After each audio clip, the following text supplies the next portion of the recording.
Candidat numéro 88. Alors, quand je regarde ta copie, déjà, je vois que c'est bien écrit. Tu écris très gros. Alors, ça prend de la place, mais c'est pas grave. Je préfère un candidat. D'ailleurs, non, au final, là, c'est correct. Tu écris de la bonne taille. Ici, c'est un petit peu gros, mais je préfère un candidat qui écrit trop gros plutôt qu'un candidat qui écrit trop petit. D'accord? Parce que là, c'est très lisible et j'ai aucun problème à déchiffrer tes lettres. Donc ça, c'est très positif. Je vois qu'ensuite, tu m'as bien séparé chaque exercice, tu m'as bien séparé chaque question. Donc j'ai l'impression que ça va être une copie qui va être agréable à corriger. Tu me fais déjà une bonne première impression. Donc ça, c'est très positif. Ensuite, exercice 1. Donc, PA moins KC, ça fait QK. Oui. Avec la soustraction. Donc ensuite, tu me fais la division. 0,018. Les feux sont bien réglés. Ils sont à 0,018. Oui, ok. Parfait. La voiture voit un obstacle à environ 8 mètres. Alors ça, c'est ce que j'appelle une réponse non justifiée. C'est-à-dire, tu me donnes ta réponse, c'est 8 mètres, et j'ai aucune idée, mais vraiment aucune idée, de comment est-ce que tu as fait pour arriver à ce résultat.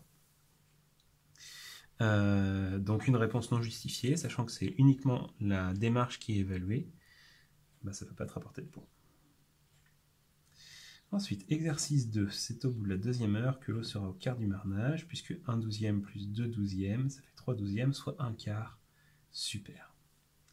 C'est au bout de la troisième heure, sans justification, 0. Et ici, alors faut pas que tu aies de regrets, parce que c'est pas au bout de la troisième heure, en fait, c'était au bout de 2 heures et 20 minutes, la bonne réponse. D'accord? Mais même si tu m'avais mis 2 heures et 20 minutes, je t'aurais peut-être mis 1 point sur les 4. Parce que je me suis dit, sans doute, il a eu la bonne réponse. Enfin, il a eu la bonne démarche. Mais si tu ne m'as pas mis la démarche, tu n'auras pas beaucoup de points à retenir. Alors, exercice 5. 12 x 4, ça fait 48 arroseurs. 48 x 0,4, ça fait 19,2 mètres cubes d'eau par heure. 30 minutes par jour, donc ça fait la moitié, 9,6 mètres cubes. Alors là, ça me fait la moitié, mais... Ah d'accord, on divise par 2, le résultat est... Ok. Plutôt que de me faire une grande phrase en écrivant on divise par 2 le résultat soit 9,6 mètres cubes, j'aurais préféré que tu me fasses, ça aurait été en plus beaucoup plus court, que tu m'écris 19,2 divisé par 2 égale 9,6 mètres cubes. On utilise 9,6 mètres cubes d'eau en 30 minutes. D'accord? En général, en mathématiques, je trouve que ça, c'est plus clair, plutôt que si tu avais dit on prend les 12 arroseurs qu'on multiplie par 4, on obtient un résultat de 48, donc on a 48 arroseurs. Je trouve qu'une opération, elle est plus claire si elle est écrite en langage mathématique. Bon, pour autant, ça c'est très clair. Ensuite, tu multiplies par 31 vu qu'il y a 31 jours, tu trouves ça. Eh bien, c'est très bien. 10 points sur 10 à cette question. Nickel. Oui. Oui.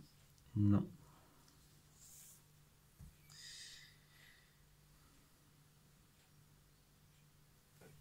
Alors, pourquoi c'est pas la bonne réponse? Donc, on est entre 9h33 et 10h26. Donc, 10h26, enfin 26 minutes, pardon, c'est la durée entre 10h et 10h26. Sauf que toi, tu fais 26 plus 33, et attention, parce que 33, c'est la durée entre 9h et 9h33. Et nous, la course, elle commence ici, et elle finit là. D'accord? Donc ces 33 minutes, elles ne sont pas prises en compte.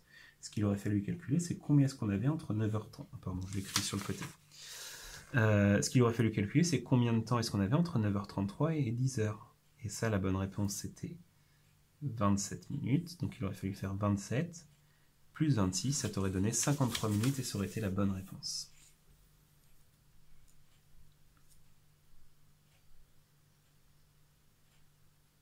Alors là, tu me fais halluciner sur la question 4 parce que tu essayes de me bluffer et faire comme si tout allait bien. 1h59 minutes. Est-ce que tu me dis que ça fait 0,88 heures et tu ne m'écris pas le calcul? Alors ça, c'est faux. Parce que 1h59 minutes, ça fait à peu près 2 heures. D'accord? Alors ça serait 1,96 peut-être, 1,96 heures. mais ça ne fait certainement pas 0,88, c'est-à-dire moins d'une heure. Et pourquoi est-ce que tu as fait ça? Parce que tu connaissais la réponse, c'est V était égal 12,5 km par heure. Et ce que tu as fait, et c'est très rusé, c'est que tu as essayé de retrouver, tu savais que c'était 11 en haut, et tu t'es dit, qu'est-ce que ça va être en bas? Donc tu as fait un premier essai avec 1,59 heures, tu as vu que ça te donnait n'importe quoi comme réponse. Du coup, tu es remonté à l'envers, enfin je pense que tu es remonté à l'envers, pour essayer de m'enfumer. Alors, c'est un avantage et c'est un inconvénient. L'avantage, c'est que le correcteur, il voit que tu es à l'aise avec les nombres, tu as bien lu l'énoncé, c'est-à-dire tu connaissais le résultat, et tu as été capable de faire le raisonnement, et même de faire le raisonnement à l'envers, pour essayer de tricher et d'arriver au bon résultat. Donc ça veut dire que tu es très à l'aise en mathématiques. L'inconvénient, c'est que le correcteur, il a un peu l'impression que tu le prends pour un imbécile quand même. Parce que là, le fait de dire, hop, ni vu ni connu, 1h59, ça fait 0,88 heures, tu sais que c'est faux. Et le correcteur sait que c'est faux. Donc attention, attention, attention. Il aurait, là ici, dans l'idéal, il aurait mieux valu revenir à la question d'avant en se disant c'est bizarre, 1h59, ça peut pas marcher. Vu que tu es très à l'aise, V égale D sur T, tu m'as bien fait tout ça. Je vais te mettre 4 points sur les 5. Et le 1, c'est pour m'avoir pris pour un imbécile. Ne pas m'avoir fait la phrase réponse et m'avoir oublié l'unité. 5, je dirais que la durée de la période, elle fournit environ 60 minutes. Non, pas d'accord.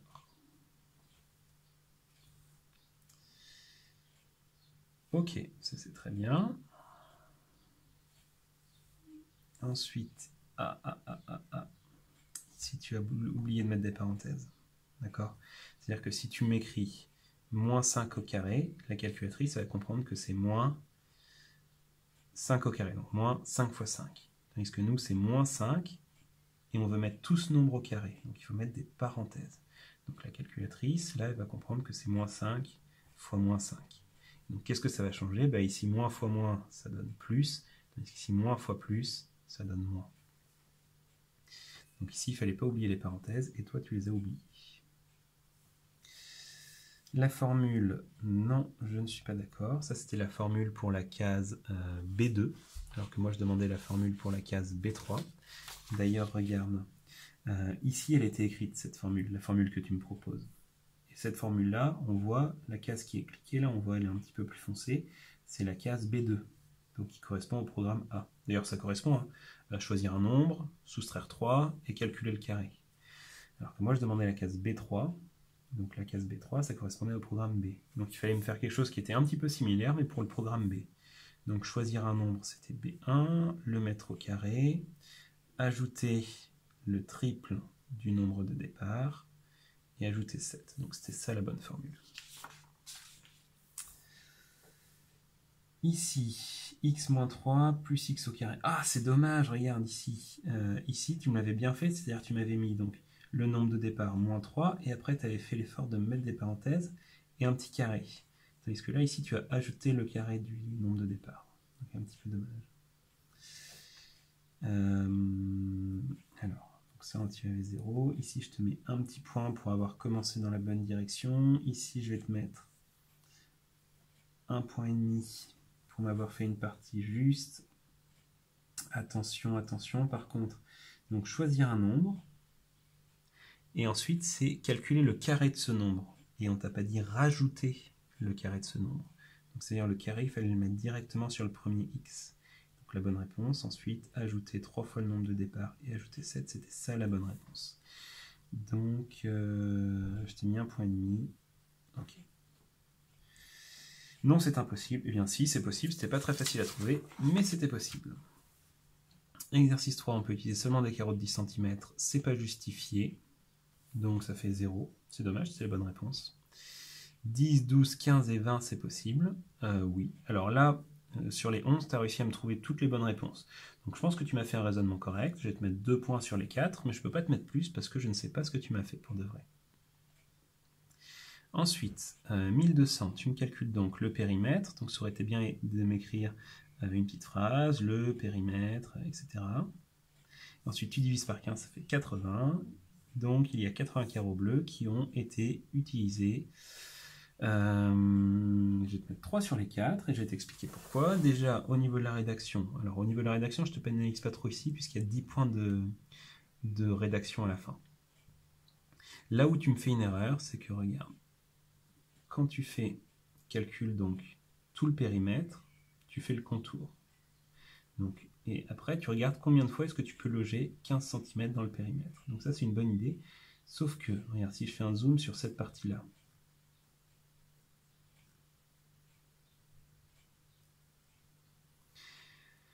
ce carreau-là, il ne correspond pas à 15 cm sur le périmètre. Il correspond à 15 cm ici et 15 cm ici.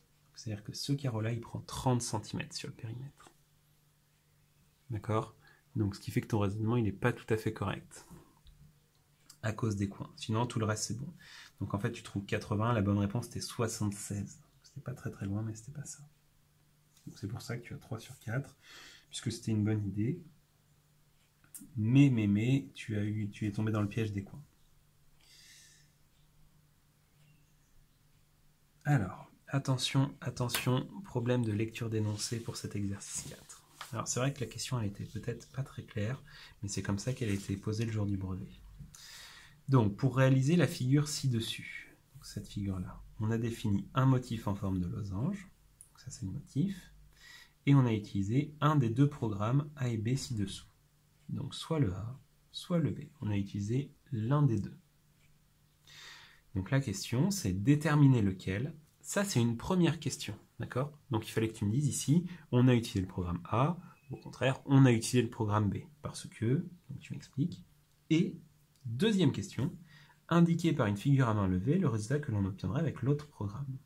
Donc en fait, la réponse que j'attendais, c'était on a utilisé le programme A, car on a avancé entre chaque motif, et si on avait utilisé le programme B, on aurait eu la figure suivante, 2 points, et là tu me faisais une figure, mais pour tout le programme B.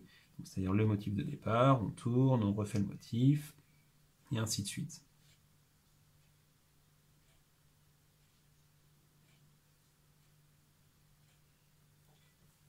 D'accord?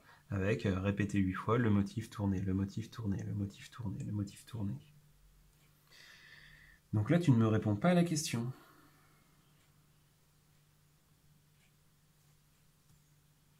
Et c'est dommage. Un problème de lecture d'énoncé. 10 cm entre les figures, non, je n'ai aucune idée d'où est-ce que tu as pu trouver ça. Ici, il fallait voir, donc il fallait déjà choisir que c'est le programme A, et donc il fallait utiliser ça avant 7,55. C'est-à-dire que on fait le premier motif, et on avance de 55 avant de refaire le deuxième motif. Et on avance de 55, et on fait le troisième motif. C'est-à-dire qu'il y a 55 entre là et là, et comme ça fait 40, ça veut dire qu'il restait 15 ici. C'était ça la logique. Et avant le répéter 8 fois, non.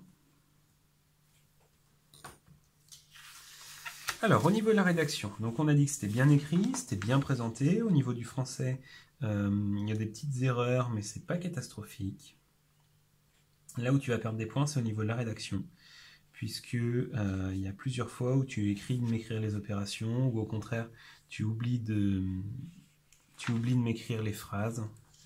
Tu oublies ici par exemple, il n'y a pas de phrase réponse, il n'y a pas d'unité, donc ça c'est vraiment dommage. Pour autant, dans l'ensemble, c'est pas mal, donc je vais te mettre 6,5 sur 10. Ensuite, si on fait le total, ça nous fait 23, 30, 40, 49.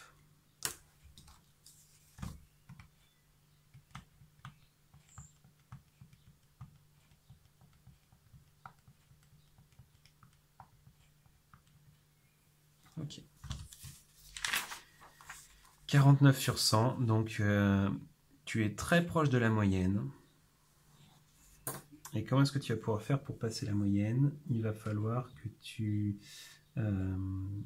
fasses l'effort de me donner la démarche pour chaque réponse. Et que par exemple, ici, là, sur cette question, tu m'as donné la réponse sans aucune justification. Donc, alors que vraiment, il y avait des choses à faire ici. D'accord? Donc les théorèmes de géométrie, il va falloir que tu les améliores un petit peu d'ici le brevet. Je t'encourage en tout cas à t'entraîner sur des sujets de brevet. Donc tu peux aller sur internet, tu tapes brevet maths 2017, tu vas trouver plein de sujets. Ce qui va permettre, avec leur corrigé, donc tu peux t'entraîner sur... par exemple, si tu as l'opportunité la possibilité d'imprimer le sujet, tu fais le premier exercice, donc sur une feuille, sans regarder le corrigé. Une fois que tu as terminé l'exercice, tu vas voir le corrigé, et puis tu vois ce qui est juste, ce qui est faux, où est-ce que tu aurais pu t'améliorer. Donc je te souhaite bon courage pour ces révisions, et donc je te souhaite de passer la moyenne le jour du brevet. Je pense que c'est vraiment tout à fait abordable pour toi. Donc je te souhaite bonne chance pour ça.